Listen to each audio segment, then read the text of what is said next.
You can absolutely conquer whatever it is you choose to confront. In this show, we talk PTG, we listen and believe, we support and empower. Whether you have experienced domestic violence personally or not, someone you know has. Your circle of family, friends, acquaintances, 1 in 3 women and 1 in 4 men will experience domestic violence at some point in their life. Physical abuse is only one of the many forms of domestic violence. Survivors also report experience of verbal, emotional, spiritual, sexual, financial, electronic, and so much more. Domestic violence does not discriminate. It can leave you traumatized and devastated, mentally, emotionally, financially. You can find yourself homeless, jobless, helpless. The list can go on. There's blankets of insecurities, triggers, doubts, and other residual effects that become hurdles that impact our life as we do our best to move on. Many people associate butterflies with a sense of freedom. We've been taught along the way to focus on the transformation that takes place inside of the cocoon. I invite you to take a moment to conceptualize all the odds the caterpillar was up against and needed to defeat in order to get to a safe place, to build its cocoon and actually experience the transformation. My name is A. Garcia. I am a mother and survivor of a double attempted homicide. Now, I'm dedicating my life to take yours to the next level by experiencing post-traumatic growth to begin a new chapter in your life. Let's get started on this journey together. Confronting Domestic Violence is a 501c3. All contributions, volunteers, and sponsorships are welcomed. It takes a community to make a difference. Nobody should suffer alone. Please scan the QR code. Garcia here, and thank you for tuning in to Confronting Domestic Violence. What we cover is not intended to ignite any triggers. For what you want to conquer, you must confront. Today, I have a special guest that's willing to openly share her story and her struggles and her journey through post-traumatic growth from a exposure and experience of domestic violence. Welcome, and thank you so much for being here, Angel.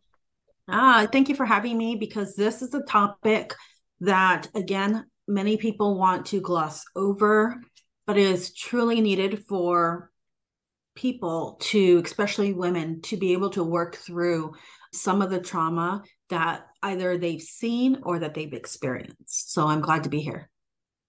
And we are delighted to have you. Yeah, I do a lot of discussion with supporting women regarding domestic violence information. One of the things that I think gets missed a lot of times is the domestic violence or the altercations that occur in that youth era of high school, junior high school. And I think a lot of times the reason why it does get missed is because we're looking at them as children, but not recognizing that at the same token, that is the time where they actually start to date. And they have the unfortunate experience of not being fully developed mentally. They're still children. Physically, they're in transition, but meanwhile, they are dating or being intimate. And that is the time when domestic violence starts for many young women. My goodness, that's so true. And even though they teach us about hormones and the different changes that we go through, the things that are uncontrollable, they don't really hone in on how to be able to identify it and learn how to I can't say control it, tame it, be able to identify what's going on so that you are able to be more, what's the right word? I have to edit this too. What'd you say? Responsive. Yeah, to be more responsive and to be like in tune. You have to be in tune in order for your thoughts to take control. You have to be in tune with your body and your actions to be like, okay, wait, hold on a second. I'm acknowledging what's happening here and I need to do something different. And same thing for the boys. they go through so much of that hormonal change during that same time as the females. So it's like we have the perfect storm coming together. And even though they're talking about puberty and they're talking about the changes of the anatomy, they're not talking about the behaviors that, come from that. Also, the other thing is many times at that age, they don't even understand what violence or domestic violence is. They don't grasp it because it may be something that they have seen all their lives. So when you are looking at children ages 13 to even 21 years old, I know that they say 18, you're an adult, but 18, 19, 20, 21, there's still a lot of growth and there's still a lot of acknowledgement that the mind is doing. And so when you have those periods of time where people are maybe experiencing it, seeing it through family members, we see it on TV all the time, it becomes normal. And so when they do start dating, they don't even recognize it, whether they are sometimes the person who is actually inflicting the violence or the person who is experiencing the violence. Absolutely. And it's scientifically proven that as teenagers, the brain separates as if it was as toddlers. And it does not come back together until that age of 18, 19, 20. Yeah, men or males, their brains don't fully develop until they're, I think, between the ages of 23 and 25. And women, I want to say it's like 21 to 23. So they're still in their early 20s before your brain and functioning completely develops. And you now, like you said, the perfect storm, you're looking at chemistry that's happening. You're looking at physical changes that's occurring. You're looking at mental changes that are occurring. And then you're looking at what they're exposed to and the knowledge. So for instance, let's talk a little bit about dating and something as simple as what people or what young people may think as, oh my goodness, he loves me or he likes me so much. That's why he's calling me 24/7, or that's why she's texting me or angry if I'm talking to somebody else.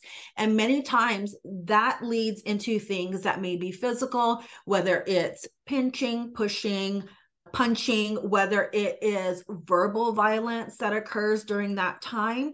And again, the thought from many kids and even up through adulthood, because they were raised that way, is this is normal. This is because they like me. Think about what many people have told little girls for so many times, for so many years. Somebody pulls their pigtails and they go, oh, that's because he likes you.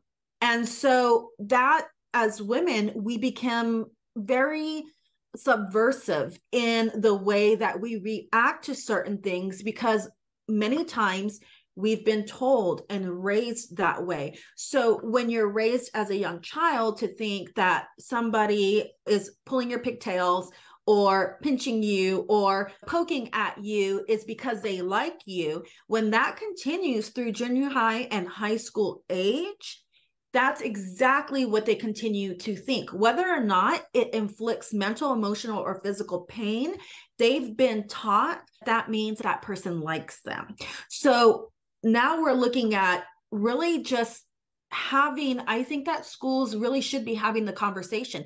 Many of them are having the conversation regarding safe sex, but they're not having the conversation regarding safe relationships. That's right. And you hit the nail on the head. So many times that I've had conversations, interviews with different people, nobody has related it all the way back to that really small childhood stage where we are being taught, oh yeah, that's just because they have a crush on you. And subconsciously, yeah, those are seeds that are planted. Mm-hmm. Those are seeds that are planted. And also during the teenage years, if the situation at home or the environment at home is not healthy and you don't want to be there, you're definitely looking to gravitate towards somebody to, at that time, you think you know it all too. So you just want to go and live your own life with what you think is a partner in life. And it's two kids. Yeah. And it's not recognizing, right? So again, we're going back to how do women or even young men, because we see that it goes both ways, but how do they recognize the signs of domestic violence and abuse if they don't know what they are? And a lot of times it's really one, having the conversation, writing the articles, doing things like this that young people can see and go, oh my God, so that's not normal that somebody is checking on me every 2 minutes. It's not normal that they're very angry that I'm talking to somebody else. It's not normal when they pinch the back of my arm or grab my hair as I'm walking away because they're upset, right? And if they're experiencing these things, but they're experiencing them under the vibes of, oh, it's because he loves me so much, or she likes me so much, that she's jealous and she doesn't want me doing A, B, and C. But really, those are the beginning of domestic violence. That is how it starts. And one, having the conversations and having the knowledge for young people. Two, having them recognize that it's not normal. Three, giving them the confidence to speak up when they feel that they are in danger or they feel that they're having a relationship like this.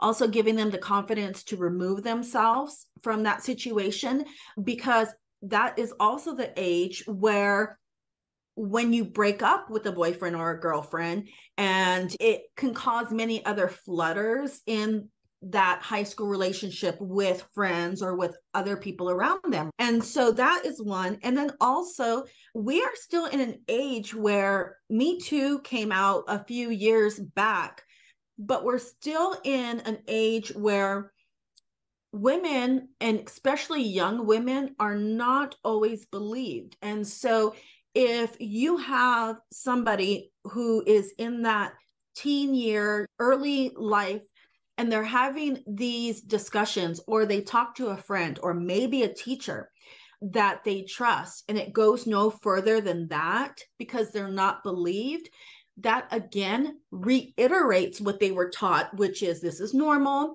this is part of dating, and that person really likes you, that's why they do that to you. And again, it continues to confirm what we were taught as young girls, and it continues throughout our lives. One of the things, and the reason why I'm so passionate about it, is because my mother was 13 when she got pregnant, 14 when she had me. There was a couple of years gap between her and my father. And my grandmother worked 3 jobs because she was a single mom. So probably was not home more than 4 hours a night to shower, sleep a couple hours, shower, and then get ready to go off to another job. And throughout that relationship, after I was born and my father moved in, there was a lot of physical abuse, a lot of domestic violence that was going on. And at the age of 14 years old, not only being a new mother, but also not maybe the fear of what do you say? How do you say it? How do you leave at 14 years old? And so if we expect, I'm not going to say we as a whole, but many people in society expect that when something occurs, we should speak up. How do these young girls, how do they speak up? Or even young men who are being abused, and how do they gain the confidence to speak up? And that went on for 3 years, where my mother was being physically abused to a point where she would end up in the hospital or almost died. And at the age of 3, she cut my hair like a little boy. She dressed me in a pair of overalls, and we moved out of state. She got a plane ticket. We moved out of state. She knew nobody, and she found 2 jobs. At 3 years old, I can even remember she worked at a bakery and she worked at a McDonald's that was right next door. She knew nobody. So at that time, I don't know how she did it, but at 17 years old, she talked managers into allowing her to work the early morning shift and letting me sit or sleep at the bench right in front of the cash register as she was working. And that's how she was able to keep an eye on me. But that was for her the ability to, 1, save her life, but 2, save mine as well, and save us from that continual domestic abuse. But that's a story that, a lot of people don't see. And a lot of people don't talk about. So for me, it's very important for us to start talking to these young people, both female and male, about what does it look like? How do you find help? There are a lot of stores. There is a store in the mall. It's called Hot Topic. And I was really surprised. I went in to buy a t-shirt for my daughter, and they handed me a card. And on that card, it said, if you are a young person, if you're in need of help for domestic violence, here's a 1-800 number that you can call. So for me, I think that is the very first step. I hope that many more stores begin to do that, especially those that really pinpoint those young people and give them the knowledge that there's somebody out there that might be able to help you. Absolutely, 100%. And like we were talking backstage, I just recently had an interview with two young ladies that are in 11th grade that developed an app specifically for those teens that are in a violent relationship and they want to get help. And the app is called Safe Space. And it is actually developed to look like a game. So it's not even obvious that you're like calling or seeking out that help. So that's one place. I'm also familiar with onelove.org. That's also a very resourceful spot for teenagers. They even have like surveys. They ask a bunch of questions to see how you answer them honestly, and they show you the power and control wheel to see if you fall into any of those categories. There's a lot of different resources that are out there. And to hit on that a little bit more, I would love to find a way how to mandate domestic violence being a part of the health curriculum at high school, junior, senior year, or even middle school when they are talking about sexual ed and stuff like that, because it carries through from that point forward. And there's so much that happens also on the campus. When you leave high school and you're ready to live on campus and you think you know it all, but you haven't been taught these things. And then I recently had another interview with a college grad, and she was saying the same thing. When you are there, freshman, sophomore year, you're looked at as vulnerable, as naive. So those older seniors and ones that have been in college for some time, you're the one that they go after. So there's so much there to unpack, 100%, and bringing awareness and educating them is so important. And I'm even inclined to explain how some of these things feel as teenager, right? If you feel like you're constantly crying, like you're going somewhere with the intention to have fun, but because of your partner, you're sitting there crying, feeling like crap, feeling ugly, feeling untrustworthy, feeling dirty. Those are signs right there. You should not be thinking that about yourself at all. At all. Exactly. It goes so deep and it's so important. And it occurs again everywhere across this world. But again, unless there are professionals and people who are bringing it to the attention every year, once or twice a year, I try to volunteer time at the high school I graduated from. And I have previously done female empowerment groups where we do 1 hour. We talk about everything from education to transition of high school to college or high school straight to work. I know we talk about relationships and things like abuse and where you can find resources and where you can find help, which is so extensive. And in my own organization last year, I got sponsors to help pay so that we could do a women's self-defense course. So I actually paid a young woman to come in and teach a physical self-defense course for 2 hours. And we had ages, I think the youngest was 19 and the oldest was in her mid-60s.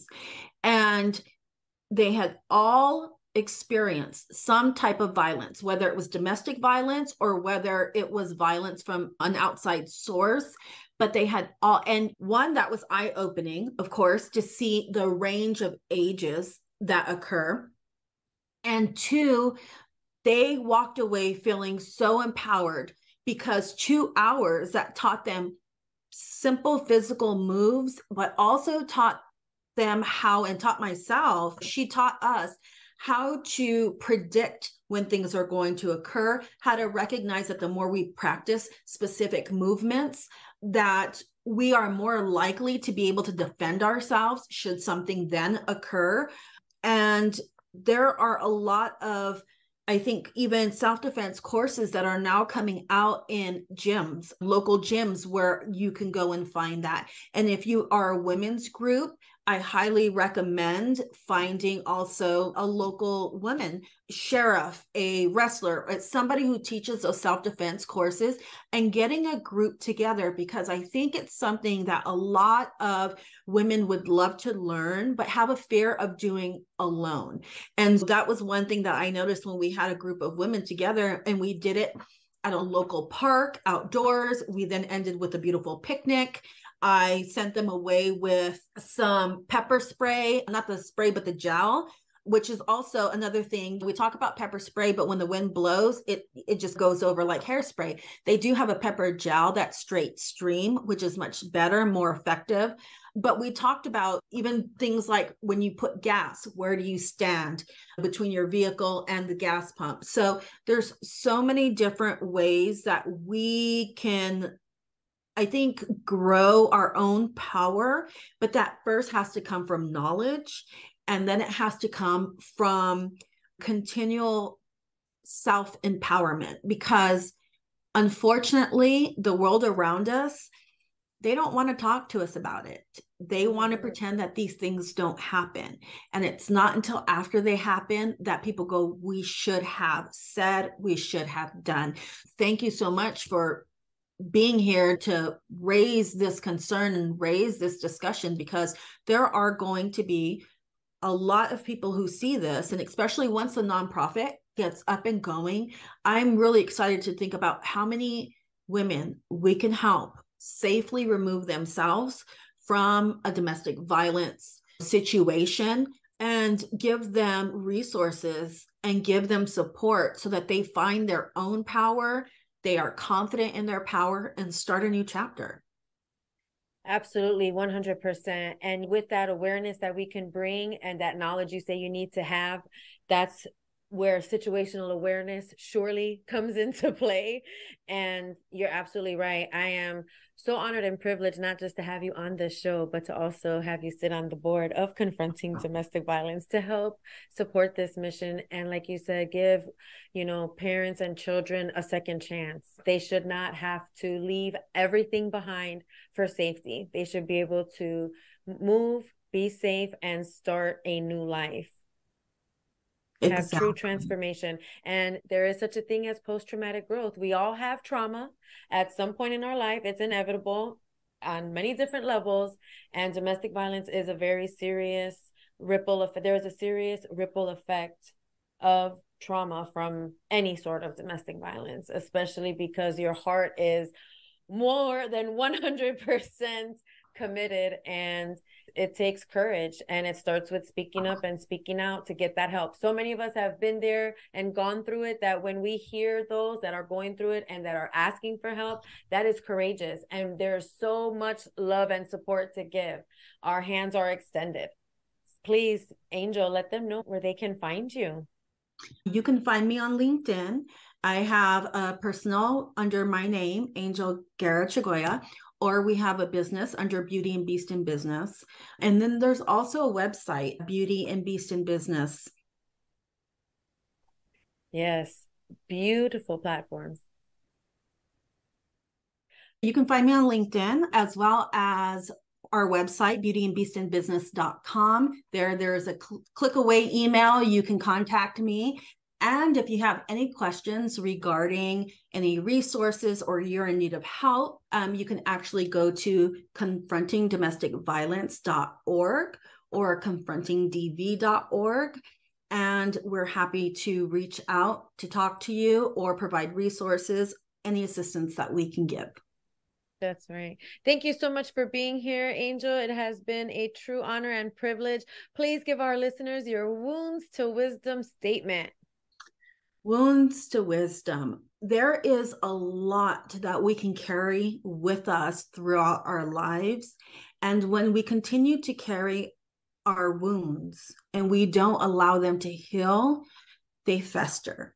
and that affects our lives in a whole. So first, I would say if you have been impacted at any stage of your life in any way by domestic violence, reach out to somebody, a therapist or somebody who can assist you through working through that trauma. And two, if you were not physically inflicted with domestic violence, but have seen and been surrounded by that, I want you to remember that you are not the cause. I want you to remember that the person who actually was inflicting the violence, it is their curse and their cross to bear. It is not yours. We as women or as children that have seen domestic violence or experienced it have the habit of collecting everybody's curses, and we carry those with us. Confronting Domestic Violence is a 501c3. All contributions, volunteers, and sponsorships are welcomed. It takes a community to make a difference. Nobody should suffer alone. Please scan the QR code.